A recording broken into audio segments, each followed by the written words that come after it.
আসসালামু আলাইকুম সুপ্রিয় শিক্ষার্থীবৃন্দরা, নবম ও দশম শ্রেণীর চতুর্থ অধ্যায় সাধারণ গণিত সূচক ও লগারিদম এই অধ্যায়ের আমরা ক্লাস 2 এ আলোচনা করছি।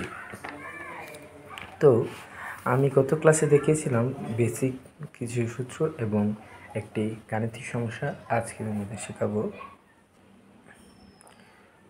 তো দেখো, আজকে আমরা পড়ব সূচকের n-তম মূল সংক্রান্ত কিছু সূত্র এবং গাণিতিক সমস্যা। তো দেখো, এ এর n-তম মূল n ইকুয়াল টু n√a। বুঝছো না? বুঝো না, আমি বোঝাচ্ছি। ধরো তোমাকে a√a ইকুয়াল টু, এটার মান কত? আমরা সবাই জানি √এর মান হাফ।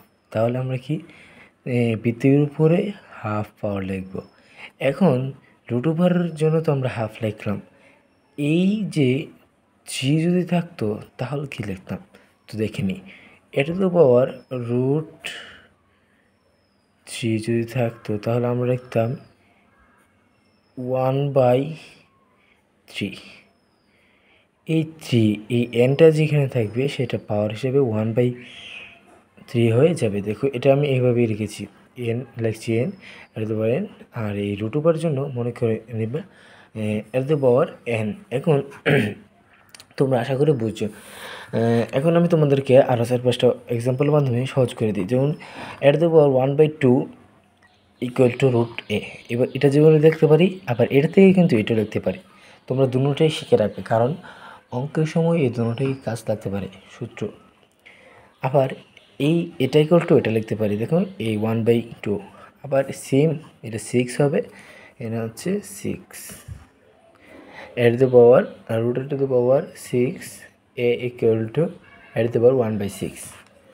এখন আরেকটা সূত্র, সেটা হচ্ছে পাওয়ার x equal to power y। তো উভয়পক্ষ বাইরা এখানে এ আছে, এখানে আছে, তাহলে আমরা কাটতে পারি।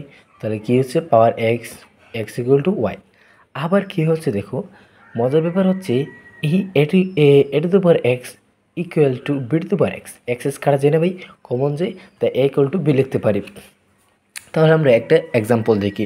মনে করো 2^3 ইকুয়াল টু 5^3। তাহলে আমরা কি লিখতে পারি?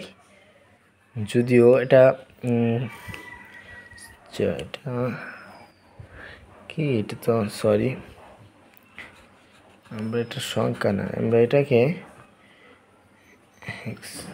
b এটা দেখলে আমরা লিখতে পারি ইকুয়াল টু b। আবার যদি লিখতে পারি আমরা কি equal to a power 3 R